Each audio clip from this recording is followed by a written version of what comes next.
Hi everyone, welcome back to our channel, Investigating Film for Dummies. And today we're going to be discussing the movie Nope. Nope. My name is Gary Waters and I'm the one who sets the dummies straight. That's right. So, into it.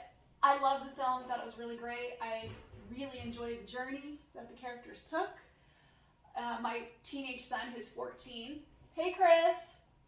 He won't come in and be on camera. But he loved it. He said it was his favorite horror film that he has seen thus far in his life. Gary. Well, I like Jordan Peele pretty much ever since his comedic days.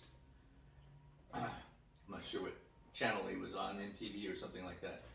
And I liked the first movie, Get Out. The second one I wasn't quite enjoyed as much as I did the first one, Us. This one I think is my second favorite, or maybe even probably more enjoyable than Get Out. Mm-hmm. But he tackled race. That's his thing. He likes to, at least in the movies, he's kind of got a race statement going on. And this one, not so much, other than just the main characters are African American. They were like supposedly the first. I don't know how much truth there is to these characters, but the first related to the first African American who was put on film on a horse. Stuntman, wasn't it? Well, no, he's a jockey. Oh, jockey. For a race. Horse, yeah. Horse jockey. Yeah. See, for dummies. There were no stuntmen in those days, I don't believe, per se, other than just getting a real person who actually does ride horses, a jockey, and then I guess you'd call him a stuntman then. But I thought it was, I think the main point of the whole film to me is that it's all about spectacle. Mm-hmm.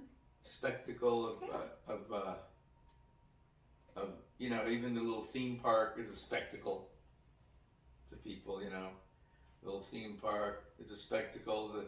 They're making that UFO into a spectacle. Mm-hmm. They're all trying to capture moments on film so they can make money. That's a spectacle. Mm-hmm. I mean, they're all involved on the outskirts of Hollywood, or involved like the cinematographer, actual Hollywood, technician, all trying to capture spectacle on film. Yeah. And dying for it. Right. For their Giving up his dying life for and it. dying for it. Yeah. And Ultimate sacrifice. the ultimate sacrifice, which actually happens in real life. Mm-hmm. I mean, people die on movie sets every day. Mm-hmm. And did he start writing this before the whole Alec Baldwin, thing? I guess so, probably, because that didn't seem it was that long ago, right? Yeah. Other than that, it was a fairly straightforward. People call it a horror movie. I don't know if it was. It didn't really have a terribly horrible ending. No. Because the brother and sister got away, the main characters lived, and there was no terribly horrible ending like there was for The Mist. Mm-hmm. And most horror movies, to be considered horror, I would put it more in a fantasy kind of science fiction realm. Right, I agree. Although my son, during the parts with the monkey, which maybe wouldn't be horror, but it definitely had horrific elements in it. There's no doubt. It definitely had some horror elements in it. But I mean, if we're just playing with syntax here, what's the horror movie and what's not a horror movie? It definitely had all that in there. Yeah. I was very pleased to see Steven Yeun in the movie from The Walking Dead. So another Walking Dead cast member, so that was really fun. He's great. I honestly felt like he was just he's an actor, of course, so he did well. I didn't even recognize him, actually. Right, I love Daniel Kaluuya. I don't know if I pronounced that right. Daniel Kaluuya, yeah, I only saw him in Get Out, and I've seen him in this movie. Maybe I've seen him in other movies, but I don't remember him as the lead. Yeah. So I'll have to research Yeah, that. he was very good. Watch him in more movies, but the two that I've seen him in with Jordan Peele, and he wasn't in the second one, were fantastic. He's the main character, Yeah, correct? main character. So He's got those eyes. Yeah. Like those, Toshiro Mifune eyes. Those. What's that mean? Great movie actor eyes. I don't know. Giancarlo Giannini, What's that Toshiro Mifune. They're like one's a Thai actor, one's Japanese. They just have these great expressive eyes. They hardly have to do anything, just sit there and look at the camera, and it's amazing to look like at. when he's sitting in the car, Right. I remember, very memorable.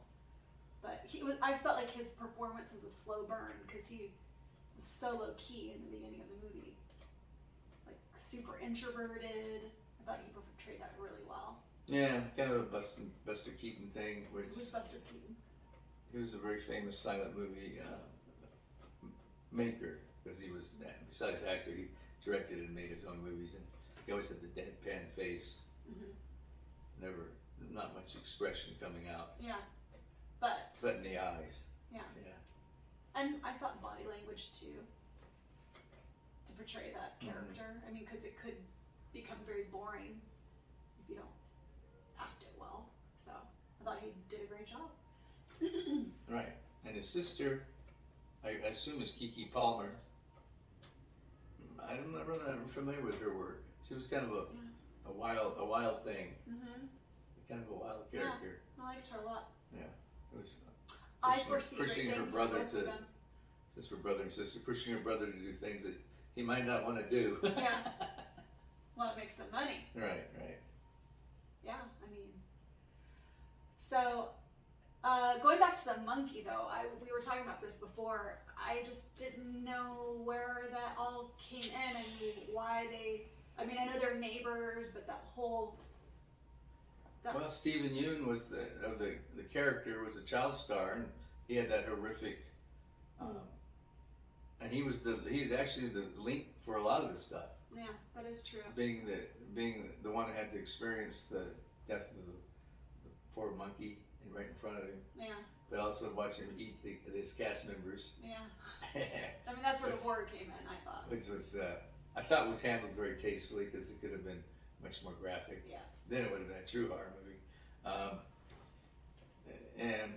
And then of course he's the one who's they're exploiting the poor monkey. Then he turns around and he's exploiting the poor horse, and exploiting the creature in outer space. Right? Yeah. So he was kind of a central figure in the idea of, in Hollywood's all about exploitation. God, you're smart. I mean, isn't it true It though? makes so much sense. Yeah. I'm not trying to be smart. I'm just No, it makes Anyway, so it was just a kind of a cool way for Jordan Peele to, because there's always been these news stories about monkeys. I've read a bunch of them, just horrifying. Chimpanzees can be an horrific. We think of them cute and cuddly, maybe like UFOs. Oh, E.T. But actually, they're here to eat you. Yeah. They're not here to be your friend. Type of thing, right? So I don't know what's going through Jordan Peele's mind as he's writing it, but I'm sure that some of those things are. Right? So, anyway. Yeah. Well, anything else? No, I think it was just a fun watch, and I'll probably watch it again. Yeah, me too. And, definitely watch it again.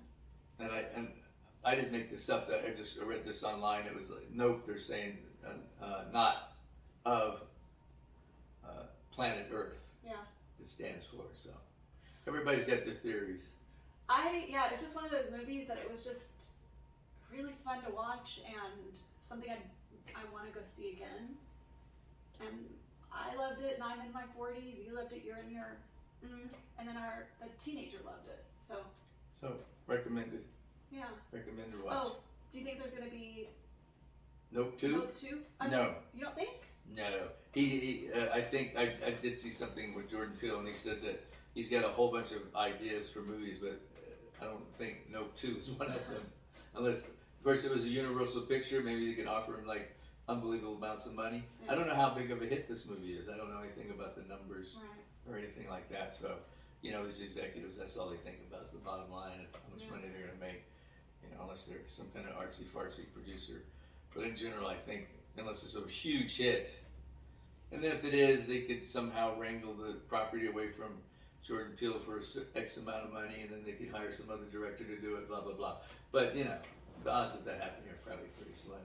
So I think that, Jordan Peele will just go on, and if it's a fairly successful film, and make something else for Universal. Yeah. Or another studio, right? Yeah. At least he's in the actual working for the big studios. Is this a big deal for him? It is a big deal. What, he wasn't like known before? No, there's first only couple? besides doing those things on television, the comedy, you know, little skits, right? Sketch comedy. He's only known for the two movies. Now there was another movie with about the cat or something. You remember? With him and his friend who was his partner. Oh yeah, I don't remember the name of it. You know, I was gonna look that up, but I'd forgotten. I don't know if he directed that or not, but that was actually pretty. It was about a cat that's like a gang member or something like that. I liked it. And it was kind of funny, and I think that maybe I don't know if he wrote it or you know, or it was between the two of them. Who knows? But other than that, these three movies are basically what he has. How old is he? Do you know? I guess he's probably hitting his late 40s. Okay, good for him. You know. Oh. Anyway. Well. And I enjoyed Keith David as the father, and unfortunately his part was very small because I've admired him for. Oh, and who is he? For many. Keith David, he's this old-time Hollywood actor, been around forever. Okay.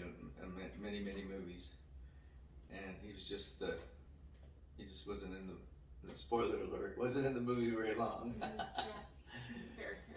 Okay. Anyway. Short appearance. Good movie. Yeah. And that's all for me. All right. Thank you. Check us out next time. Like and subscribe. And hit that little button down below.